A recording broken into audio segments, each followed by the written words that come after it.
ცივი კიდურები, ბუნებრივი მდგომარეობა თუ საყურადღებო სიმპტომი? აბა რას ფიქრობთ? საყურადღებო სიმპტომი. თუ ბუნებრივი მდგომარეობა. შეიძლება იყოს ბუნებრივი მდგომარეობაც, ფიქრობ. კარგით, მაშინ დღეს ამ ორი სხვადასხვა ორაზროვანი პასუხი მივიღეთ, მაშინ დღეს ამ თავარ შეკითხვას გავცემთ პასუხს, დავიწყოთ და მივყვეთ ზამთარში სიცივეში, მაშინ ტემპერატურა გარეთ დაბალია, ბუნებრივია რომ კიდურები ხშირად გვეყინება და გვაქვს სიცივი შეგრძნება.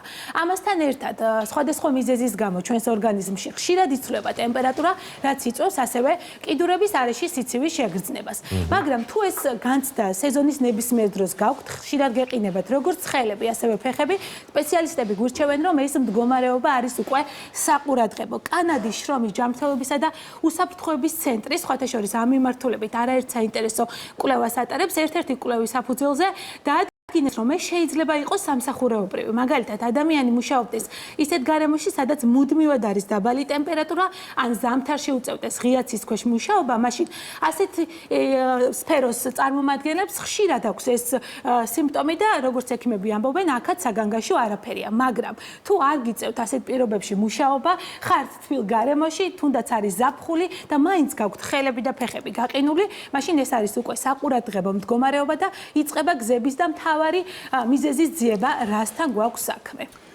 ორგანიზმისთვის სისხლი სითბოს შესანიშნავი წყაროა, როცა სიცივეს ვზნობთ, კანში სიძარღვები ვიწროვდება, ამიტომ იქ ნაკლები სისხლი გადაადგილდება. ეს ლოგიკურია, ნაკლები სისხლი კი ნიშნავს ნაკლებ სითბოს. ეს ნორმალური პროცესია და აჩვენებს, რომ ჩვენი სხეული თავის საქმეს აკეთებს შიდა ტემპერატურის შესანარჩუნებლად და ორგანოების დასაცავად. ჩვეულებრივ ეს შეგრძნება მხოლოდ დროებითია, თუმცა თუ ადამიანს ყოველთვის ცივი ხელები და ფეხები აქვს, მაშინაც კი, როცა მისი სხეული საკმაოდ თბილია, ეს შეიძლება რაღაც სხვა მიზეზზე მიგვანიშნოს. ნებისმიერი რამ, რაც სიძარღვების შევიწროებას იწვევს, შეიძლება გავლენას ახდენდეს კიდურების ტემპერატურაზე. რა მიზეზებზეა საუბარი? დავიწყოთ და მივყვეთ ნელ-ნელა. ანჩქარჩქარა. პირველი და ყველაზე გავრცელებული მიზეზი ანემიაა. ანემია ეს არის დაავადება, რომლის დროსაც ჩვენ სხეულში ერითროციტების ან მათში არსებული ცილა, ჰემოგლობინის რაოდენობა ქვეითდება. შესაბამისად, ჩვენ სხეულს ჟანგბადი აკლდება. ასეთ დროს კი მიტოქონდრიები სითბოს ვერ გამოიმუშავებს და ამიტომაც არის, რომ ხელები და ფეხები მარტივად ცივდება. ანემიას კი ბევრი რამ შეიძლება იწვევდეს. პირველ რიგში ამის მიზეზი უნდა დავადგინოთ და დაკარგული რკინის რაოდენობა შევავსოთ. ბავშვებში ცივი კიდურების ერთ-ერთი ყველაზე ხშირი მიზეზი სწორედ ანემია არის ხოლმე. ჩვილებში კი ფიზიკური აქტივობის დონე საკმაოდ დაბალია.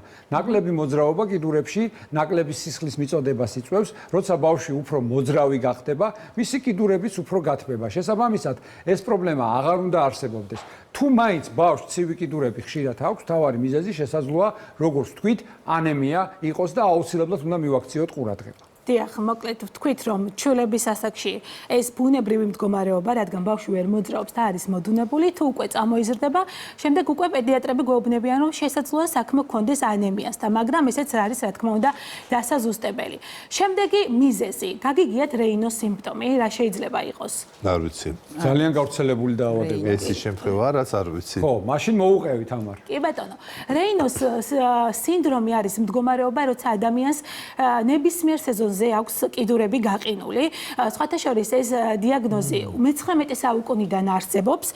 ეს აღმოაჩინა ფრანგმა ნევროლოგმა მორის რეინომ, რომელმაც საკუთარ პაციენტში ამჩნია, რომ მას ჰქონდა უცნაური სიმპტომები. მაგალითად, გარდა იმისა, რომ თითები ეყინებოდა, კიდურები იცვლიდა ფერს და შემდეგ აღმოჩნდა, რომ ეს იყო რეინოს სინდრომი. რეინოს სინდრომის დროს სისხლძარღვები იმდენად ვიწროვდება, რომ მასში არტერიული სისხლის მიმოქცევა ირღვევა. შესაბამისად, ადამიანი გარდა იმისა, რომ გრძნობს სიცივის შეგრძნებას, აქვს დაბუჟება, ასევე აწუხებს ტკივილი და ეს არც თუ ისე იშვიათი დიაგნოზია. თარ მსოფლიო მოსახლეობის 5%-ში ხვდებით და არ ვიცით გამომწვევი მიზეზი. რაც არ არის პატარა ციფრი. არც დიახ. ციანიდური ფერი თუ რაღაც ასე ციანოზური. ციანოზური ხო. კი ბატონო. როცა აქვთ ხელი ხოლმე მინახავს ადამიანებზე, შეიძლება წითელი, მოლურჯო, შეიძლება ხელი იყოს წითელი და ალაგ-ალაგ თეთრი ლაქები იყოს, ანუ სხვადასხვა სხვადასხვა სახით გამოვლინდება. არსებობს რეინოს სინდრომი და რეინოს დაავადება. ესეც უნდა გაუმიჯნოთ. რეინოს დაავადება უფრო რთული ფორმა და დღეს ამას არ შევეხებით. რაც შეეხება სინდრომს, ამ შემთხვევაშიც სინდრომის გამომწვევი მიზეზიც არ ვიცით. ექიმები ამბობენ, შეიძლება დაიბადოს ადამიანი და ბავშვობიდანვე ჰქონდეს ეს სინდრომი და შემდეგ მთელი ცხოვრება მასთან ერთად იყოს. ეს არ ინკურნება რა. ჩივილები აწუხებს, ნაწილი ვთქვით, ამ დროს პაციენტს მოდი ვნახოთ ჩამონათვალი, ვთქვით რომ თითები კარგავს ფერს, ხდება უფრო თეთრი, კიდურების ჩხვლეტის ტკივილის შეგრძნება აწუხებს ამ დროს ადამიანს, კანი ხდება ლურჯი ფერის, რაც ნინო აღნიშნე და ხელების გათბობის დროს, როდესაც არის გაყინული, ის უფრო წითლდება, ანუ თითის ბალიშები ხდება წითელი. ვიდრე იღებს ჩვეულ, ასე ვთქვათ, ფერს, ხო? აი, რაში გამოიხატება ასეთი პაციენტების დისკომფორტი, ხო? შესაძლოა იყოს სახლში, გამოაღოს მაცივარი, გამოიღოს თუნდაც შუშის ცივი ბოთლი, მაშინვე დაიწყოს ეს უსიამოვნო სიმპტომი. ახლა ვნახავთ ვიდეოს, პაციენტი ატარებს პატარა ექსპერიმენტს, მაგალითად, ახლა ჩვენ რო ჩავყოთ ყინულებით სავსე წყალში ხელი, ნუ ბუნებრივია არ გვესიამოვნება, არის ზამთარი, მაგრამ ასეთ პაციენტებს ავტომატურად ეწყებათ ტკივილი შეგრძნება, არის უსიამოვნო მდგომარეობა და ვხედავთ, რომ ნენა გაულურჯდება ხელები. ძალიან ბევრი ვიდეოა სოციალურ ქსელში, როდესაც მაგალითად არა მარტო სპორტსმენები და ადამიანები, რომლებიც ცხოვრების ჯანს აღწევს მისდევენ, რომლებიც ყინულიან გაყინულ წყალში სხდებიან, ჯდებიან და ამბობენ, რომ ეს ორგანიზმისთვის გადასატვირთვად, სისხლის გასაუმჯობესებლად, მიმოქცევისთვის ძალიან კარგია. ეს გადასარევია, მაგრამ ვისაც არ აქვს ვისაც აქვს ეს სინდრომი, სინდრომი, იმიტომ რომ პაციენტებისთვის არ შეიძლება რა თქმა უნდა. საკმაოდ რთულია, მაგრამ თქვით რომ არის მართვადი, მთელი ცხოვრება უნდა მიაქციონ განსაკუთრებით ზამთრის პერიოდში ჩაცმას, თან უნდა ქონდეთ მუდმივად ხელთათმანი და არ უნდა დაავიწყდეთ, რომ მათ კიდურებს სჭირდებათ ზრუნვა. და შესაბამისად ამ დიაგნოზთან ერთად ცხოვრობენ და არის სრულიად უსაფრთხო, მაგრამ ყურად საღები დაავადება. კოდერძი, შენ რაც თქვი, მეც გამიგია, არ დაგიმალავ, მაგრამ მან ბევრი რაღაცა გვერდით, ანუ side effect-ი ეგრეთ წოდებული გვერდითი მოვლენა. ძალიან ბევრი შეიძლება იყოს. იქ შეიძლება კორონარული სპაზმი განვითარდეს, შეიძლება გულსიზარღვთა სისტემის, ანუ პაციენტი უნდა აკმაყოფილებდეს რაღაც კრიტერიუმებს, რომ ამ ტიპის პროცედურა ჩაიტაროს. თორე კი, როგორ არა, ტარდება ასეთი პროცედურა, აბსოლუტურად მართალი ხარ. ჩვენ განვაგრძოთ ხო ჩვენ თემაზე საუბარი. ანემიისა და რეინოს სინდრომთან ერთად სიცივის შეგრძნება შეიძლება ფარისებრი ჯირკვლის ფუნქციის დარღვევამაც გამოიწვიოს. ჰიპოთირეოზი, როდესაც ფარისებრი ჯირკვლის ფუნქცია ქვეითდება, ამ შემთხვევაშიც კიდურები შეიძლება გაცივდეს. მაშინ, როცა ჰიპოთირეოზი ვითარდება, ასეთ დროს ადამიანს სიცივის აუტანლობისკენ, ადვილად დაღლისკენ, წონაში მატებისკენ აქვს მიედრეკილება. ასევე წამყვანი მიზეზი არის ვიტამინი B12-ის ნაკლებობა.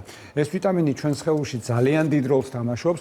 თუ B12 გვაკლია, შეიძლება ხელები და ფეხები ძალიან ხშირად გვეყინებოდეს. ამას მარტივი ახსნა აქვს, რადგანაც ეს ვიტამინი ჩვენ სხეულს ნერვულ ქსოვილის გარშემო მიელინის გარსის წარმოქმნისთვის სჭირდება. თუ ეს პროცესი შეფერხდება, აღქმაც დაირღვევა, ტრავმამ, ან ქსოვილის დაზიანებამ, ასევე შეიძლება გამოიწვიოს სისხლის ნაკადის შეფერხება ერთ კონკრეტულ მიდამოში. თუ პაციენტს ხელებზე ან ფეხებზე ოპერაცია ჩაუტარდა, სხვადასხვა ტიპის ან წარსულში ტრავმა ჰქონდა გადატანილი, ამან შეიძლება გავლენა იქონიოს კიდურების ტემპერატურაზე. ანუ ამ შემთხვევაშიც შეიძლება ამ პრობლემამდე მივიდეთ. დიახ, რა შეიძლება იწვევდეს ცივ კიდურებს? ხუთი მთავარი მიზეზი გამოყავითოთ. მოდი კიდე ერთხელ ჩამოთვალოთ და ვნახოთ რა მიზეზებია საუბარი. ეს არის ანემია, რომელიც არც თუ ისე იშვიათი მდგომარეობა და ხშირად ვლინდება ბავშვებში. რეინოს სინდრომი, რომელიც დაახლოებით 5%-ში გვხვდება, ფარისებრი ჯირკვლის ფუნქციის დაქვეითება, B12-ის ნაკლებობა, სტრესი და ემოციური მდგომარეობა. შესაბამისად, ის მოსაზრება, რომ მე ბავშვობიდანვე მაწუხებს ცივი კიდურები, მაქვს გაყინული ხელები და ფეხები და ეს არის ჩემი ბუნებრივი მდგომარეობა, ეს არ შეესაბამება სიმართლეს, რადგან როგორც ჩვენი ძვირფასი ექიმები ამბობენ, ორგანიზმში შემთხვევით არაფერი არ ხდება, როდესაც ვლინდება სიმპტომი, მდგომარეობა, ეს არის საყურადღებო და ამ შემთხვევაში თუ თქვენ ყოველდღიურად გაწუხებთ ცივი კიდურები და არ აქვს მნიშვნელობა სეზონს და ეს არის საკმაოდ ხშირი, აუცილებელია მიმართოთ ჯერ ოჯახის ექიმს და შემდეგ ოჯახის ექიმი მოგცემს კონკრეტულ გამისამართებს უკვე სპეციალისტთან. კი ბატონო, შესაბამისად გაითვალისწინოთ გაითვალისწინეთ ჩვენი რეკომენდაციები. კი ბატონო, აი ეს იყო თემა, რომელიც გვინდოდა რომ დღეს, რომელს შესახებათაც გვინდოდა დღეს საუბარი, ანუ არ შეიძლება უგულებელყოფა არანაირი სიმპტომის, მათ შორის გაყინული ხელების და ფეხების, კიდურების ზედა და ქვედა კიდურების, ასე რომ ვისაც ეს გაწუხებთ, აუცილებლად მიმართეთ როგორც თამარმა თქვა, ჯერ ოჯახის ექიმს და შემდეგ უკვე სპეციალისტს. მე შეგახსენებთ, რომ ჩვენი რუბრიკის სპონსორია ქირურგიის ეროვნული ცენტრის ციფრული ამაჩქარებელი ეთოსი. რუბრიკას წარმოგიდგენთ ქირურგიის ეროვნული ცენტრის ციფრული ამაჩქარებელი ეთოსი.